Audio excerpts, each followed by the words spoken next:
Good day, class 9. Today is 9 July 2021 and we are doing our worksheet number 3 and the topic is exponents and powers. So let's move on to our worksheet. What is an exponent? An exponent refers to the number of times a number is multiplied by itself. यानी कि exponent क्या होता है? ये वो संख्या है जितनी बार किसी भी नंबर को आपस में मल्टीप्लाई किया जाता है. जैसे कि 2 के ऊपर जब हम 3 लिखते हैं is read as 2 raised to the power 3, where 3 is an exponent and 2 is the base. We can say 2 raised to the power 3 is equal to 2 into 2 into 2.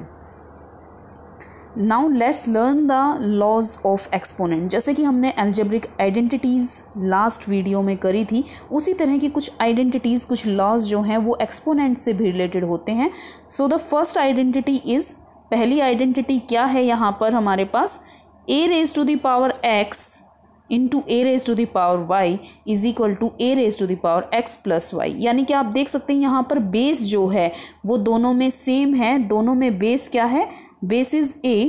सो जब बेस a है, दोनों में एक ही बेस है, तो जो पावर्स हैं, जो एक्सपोनेंट्स हैं, वो आपस में क्या हो जाएंगे? प्लस हो जाएंगे. फॉर एग्जाम्पल यहाँ पर आपको दिया गया है 2 into 2 raised to the power 2 into 2 raised to the power 3 is equal to 2 raised to the power 2 plus 3 and that comes out to be 2 raised to the power 5. और उसको हम लिख सकते हैं 2 into 2 into 2 into 2 into 2 that comes out to be 32. तो इसी तरह से क्या हम इसको भी कर सकते हैं? हाँ जी, हम कर सकते हैं. 5 raised to the power 3 into 5 raised to the power 2 law of exponent हम लगाएंगे तो ये हो जाएगा 5 raised to the power 3 plus 2. तो ये हो जाएगा 5 raised to the power 8 and you can solve it further.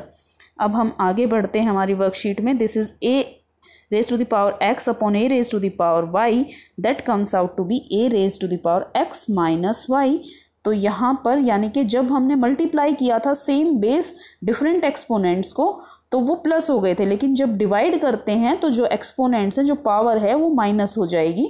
ये आप यहाँ पर एग्जांपल में देख सकते हैं कि 2 raised to the power 5 divided by 2 raised to the power 3 is equal to 2 raised to the power 5 minus 3 that comes out to be 2 raised to the power 2 and that is 4. तो यहाँ पर आप देखेंगे 23 raised to the power 3 दिया गया है divided by 23 raised to the power 2. तो base same है तो हम पावर्स को क्या करेंगे? माइनस कर देंगे और ये हमारे पास आ जाएगा 23 raised to the power 1 that is 23. तो अब हम आगे बढ़ते हैं अपनी वर्कशीट में. आगे अगला एक्सपोनेंट रूल दिया है हमें. एक्सपोनेंट रूल क्या है?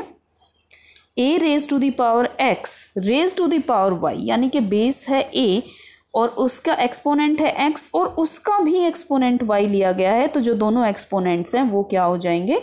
मल्टीप्लाई हो जाएंगे. For example 2 raised to the power 2 raised to the power 3 is equal to 2 raised to the power 6 is equal to 64. क्योंकि हमने जब ऊपर किया था तो 2 raised to the power 32 था. अब 6 टाइम मल्टीप्लाई करना है तो एक बार और कर देंगे तो हमारे पास 64 आ जाएगा. अब इसी तरह से 5 raised to the power 2 raised to the power 3 यहाँ पर दिया गया है तो that comes out to be 5 raised to the power 2 into 3 and that is 5 raised to the power 6. Next जो लॉ ऑफ एक्सपोनेंट है, a upon b raised to the power x is equal to a raised to the power x upon b raised to the power x. यानी कि हम इन दोनों को अलग अलग solve कर सकते हैं. तो यहाँ पर आपको ये एग्जाम्पल दिया गया है और सेम यहाँ पर रिपीट किया गया है 2 raised to the power 4 upon 3 raised to the power 4 that comes out to be 16 upon 81. अब नेक्स्ट जो लॉ ऑफ एक्सपोनेंट है that is a raised to the power x into b raised to the power x is equal to a b raised to the power x. तो जब इस तरह से हमारे पास आता है तो हम दोनों को मल्टीप्लाई कर सकते हैं. यानी कि जब बेस अलग है लेकिन एक्सपोनेंट सेम है तो we can multiply the base and the exponent will come above. तो ये हो जाएगा 3 into 2 raised to the power 7 is equal to 6 raised to the power 7. अब हम अपनी वर्कशीट में थोड़ा और आगे बढ़ते हैं. एक एग्जाम्पल आपको हमेशा याद रखना है कि जब भी किसी नंबर की पावर 0 होता है तो वो नंबर 1 हो जाता है. यानी कि यहाँ पर आप देख सकते हैं a raised to the power 0 is equal to 1. Any big number, कितना भी बड़ा नंबर हो, that comes out to be 1. यहाँ पर आप 100 की पावर भी 0 अगर कर देंगे तो वो भी 1 होगा. आप 599 की पावर भी 0 अगर लिख देते हैं तो वो भी 1 हो जाएगा। तो ये एक बहुत ही अमेजिंग रूल है, एक्सपोनेंट्स का अमेजिंग लॉ है। आप यहाँ पर भी देख सकते हैं ऐसा क्यों होता है, क्योंकि 0 को आप क्या लिख सकते हैं, 3 - 3, 4 - 4, यानी कि मान लीजिए कि हमने बेस सेम लिया और 5 रेज़ टू द पावर 0 का आप लिखेंगे 5 रेज़ टू द पावर 3 - 3, 2 - 2। अब उसका मतलब हो गया कि हमें लॉ ऑफ एक्सपोनेंट के अकॉर्डिंग इस नंबर को अलग अलग करके डिवाइड कर लेना है, तो वो आ जाएगा 1। तो आप यहाँ पर देख सकते हैं कि इस तरह से ये आ जाता है।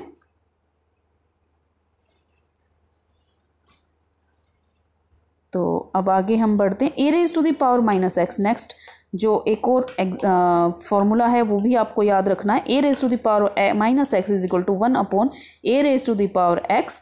तो जिस भी नंबर की पावर माइनस में होगी आप उसको जब सॉल्व करेंगे तो वो जो नंबर है वो इस तरह से नीचे आ जाएगा।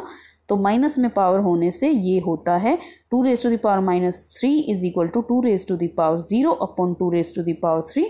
तो that is 1/2 raise to the power 3। तो अब हम आगे अपने क्वेश्चंस को सॉल्व कर लेते हैं। किस तरह से करेंगे आइए देखते हैं। हमारी वर्कशीट में कुछ क्वेश्चंस हमें सॉल्व करने के लिए दिए गए हैं। 99 रेज़ टू द पावर 0, तो मैंने अभी बताया आपको कि 99 रेज़ टू द पावर 0 किसी भी नंबर की पावर अगर 0 है तो वो 1 हो जाता है। तो पहले क्वेश्चन का सिंपली आंसर आ जाता है 1। सेकंड क्वेश्चन जो हमें दिया है वो है 7 raise to the power -2 and that comes out to be 1 upon 7 raise to the power 2।